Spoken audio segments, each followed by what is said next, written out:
كيف تجيب بدلة المطافي النادرة؟ صاحبي بعت لي هاي السكرين ودخلت مصدوم، قلت لازم اعرف شو فيه. بعد ما دخلت على الايفنت لقيت انه فعلا بدلة المطافي النادرة موجودة، البدلة اللي ما نزلت غير مرة واحدة بسيزون 2، والشباب حكوا لي انهم لما يحاولوا يشتريها ما بتزبط معهم، فيمكن يكون هذا جلتش.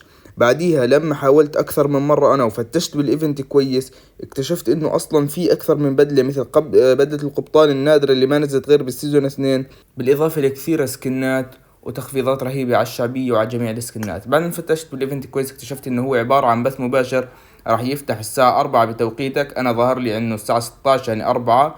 ومثل ما الايفنت بيحكي راح تختلف من بلد لبلد، فلازم انت تراجع متى بيفتح البث، ومش راح تقدر تشتري اي سكن من الايفنت غير خلال البث المباشر، ولا بعديها راح يبعتوا لك اياه على صندوق البريد ولازم تجمعه خلال البث المباشر. اذا استفدت من المقطع حط لايك ومنشن صاحبك، خليه يعرف كيف يجيب اندر سكين باللعبة.